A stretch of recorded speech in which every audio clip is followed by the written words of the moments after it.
So if somebody wants to level up their learning and level up their life, really uncover their deep potential, really a big part of it comes down to routines and habits. Because anywhere from 40 to 60% of our day is spent doing routines, doing things unconsciously. And so I believe that first we create our habits and then our habits create us. Right? We create our habits and then our habits create us right back. But how many people actually sat down and designed the habits that are really going to help them live their fullest potential? The habits that are most important to me are those habits first thing in the morning. Because as they say, if you want to win the day, you have to win that first hour of the day. And so every single morning I have specific habits to really jumpstart my mind, to conquer my mind, to master my mind, if you will, because that's going to control everything else. So for example, the first thing I do when I wake up in the morning is I remember my dreams. I have a process for remembering all my dreams. And you're like, Jim, what does it have to do with human potential and being your best and being an elite mental performer? Well, a lot of people don't know this, but you go through your day learning all day. You go through your day trying to figure out challenges as an entrepreneur or as a parent. And here's the thing, your brain doesn't shut off at night. If anything, your brain is more active at night. So many times you'll come up with answers at night. You'll come up with solutions. You'll come up with inventions, works of art in your mind. The challenge is when you wake up the next day, you forget those things. And that's a big challenge. So for example, a lot of people don't know, a lot of literature, culture, art was created in dream states. So for example, Mary Shelley came up with Frankenstein in her dreams. Isn't that amazing? Paul McCartney came up with Yesterday in his dream. Elias Howe created the sewing machine in his dream. I mean, it's absolutely amazing. The periodic table came to a chemist in his dream. And so what are you dreaming about late at night that you forget about first thing in the morning? So you want to be able to remember your dreams. The second thing I do is when I talk about habits and routines and being at your best is I make my bed. And you're like, Jim, what does that have to do with anything? Make your bed. And the reason why is twofold. Number one, I believe how you do anything is how you do everything. How you do anything is how you do everything. And success breeds success. And why not start with a win that only takes you 1 or 2 minutes to be able to do that? And the other reason you do this is how wonderful is the feeling that you come back after a hard day's work and you come back to success. You come back to your bed, right? So you go full circle.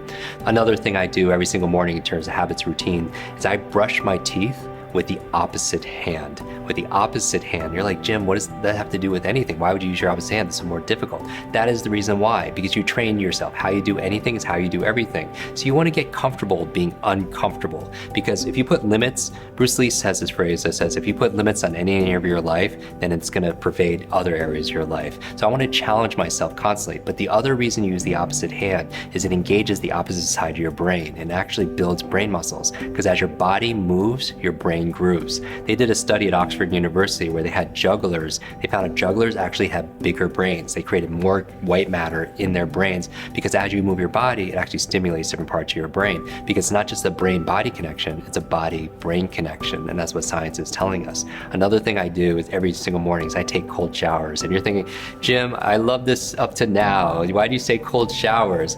But we know cold therapy is something that's very powerful. A lot of high achievers do that, including Wim Hof, right? Because it resets your nervous system. It lowers inflammation in your body. So whether it's a cold shower or cryotherapy, you hit your knee and what do? You put ice on it because it reduces the swelling and inflammation. Same thing with your body and your brain. The other reason why I take cold showers, besides the physiological effects, is the psychological effects. What do I mean by that?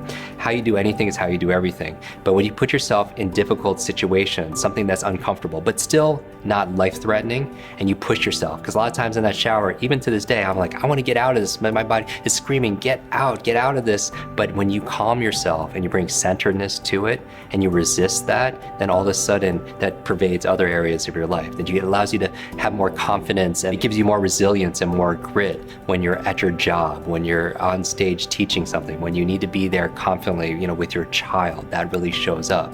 So you do it for physiological reasons, for inflammation, but you also do it for psychological reasons because you're building resilience, you're building grit also as well. So another thing I do is I have a tall glass of water, right? Because your body is 70% water, your brain is 70% water, and you want to be able to hydrate that. Your brain is only about 2% of your body mass, but it requires 20% of the nutrients. And so it requires that, but make sure you're completely hydrated. So I'll do that and some of my probiotics and so on. And then I'll have a brain power smoothie. And you're thinking, what's a brain power smoothie? Well, I have my top 10 favorite brain foods foods, because you are what you eat. You are what you eat. Literally what you eat becomes you, especially the things that you can actually assimilate, not the food that you can assimilate. So maybe you are what you assimilate and can actually absorb, right? But you are what you eat. And so eat a good brain diet. And when I talk about the brain, again, it's because it's the control center for your relationships, for your career, for your mission, for all the things that are important in your life. And so some of my top 10 favorite brain foods, avocados. Very, very good for your brain. Number 2, I would say blueberries. I call them brain berries. Number 3, broccoli. Your mom was right. Broccoli is very good for your brain. After that, coconut oil. Very, very good for your brain.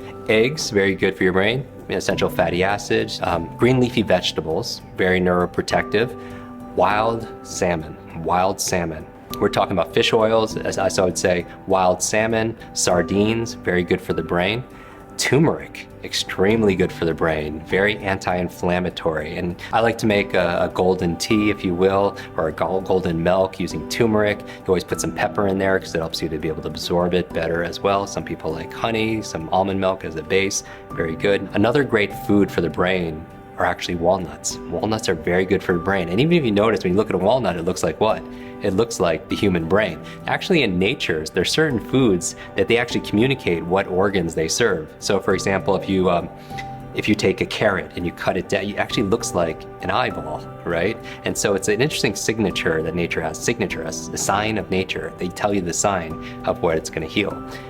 Dark chocolate. You have to, save the best for last. Dark chocolate, the darker, the better, right? Anything that's going to be good for your mood generally is going to be good for your mind also as well. So what I'll do every morning is I'll take some of my favorite brain foods and I'll throw them into a blender, right? So I'll put the avocados, I'll put the blueberries in there, I'll put some coconut oil in there, I'll put some green leafy vegetables in there, I'll put some soaked walnuts in there, some dark chocolate. I won't put the wild salmon in there, or the eggs, but I make a brain power smoothie. And when I'm drinking my brain power smoothie, now what I'm doing is I'm journaling.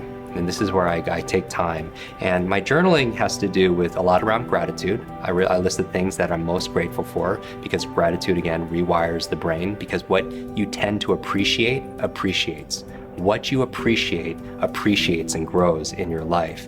And so I write those things down, everything from the fact that I could see the things with my physiology, my health, the people, my mission, the people I'm helping also as well. But I'm doing my gratitude journal. And I'm also listing the things that I want to do that day. I do 3 things personally, 3 things professionally. Those are my wins for the day. And notice, I don't even check my email, because one of the worst habits people could have, if they want to be an elite mental performer and they want to reach their fullest potential, do not touch your phone the first hour of the day. And I'll say this, and a lot of people, because we're all addicted to our digital devices, is because for 2 reasons. Number 1, it rewires your brain. Number 1, for distraction. When you wake up first thing in the morning, you're in this brainwave state called alpha theta. Alpha theta states are the states of relaxed awareness. You're extremely impressionable, right? And when you're going on your smart devices, and every time you get a like or a share or a comment, or you're watching another cat video, whatever, you're getting this flood of dopamine, but it's training you to be more distracted. I think there's a success formula. I call it H cubed. It goes from your head to your heart to your hands. So we could visualize things all day. We could set goals all day. We could have our dreams in our mind. But if we're not acting with our hands, something's going on. Something is missing, right? Because we're self-sabotaging or we're procrastinating. Why aren't we acting with our hands when it's in our head? Usually what's missing is that second H, which is the heart. The heart is a symbol of emotion, the energy of motion, because you can't steer a car that has no fuel. So where's the fuel, right? You want to start with why. And so we go back to motivation. Because here's the thing, a lot of people know what to do, but they don't do what they know, because common sense is not often common practice. And usually what's missing if you procrastinate and put things off is understanding your emotions, tapping into what's most important to you, going back to your values, going back to your beliefs, going to the things, even sometimes it's their fears that drive people in terms of the things that they're moving away from or the things that they're moving towards also as well. And I think we all have that ability when we take the responsibility to do so. I believe that with great responsibility comes great power. When we take responsibility for our lot in life, we have great power to change our lives and the lives of everyone around us.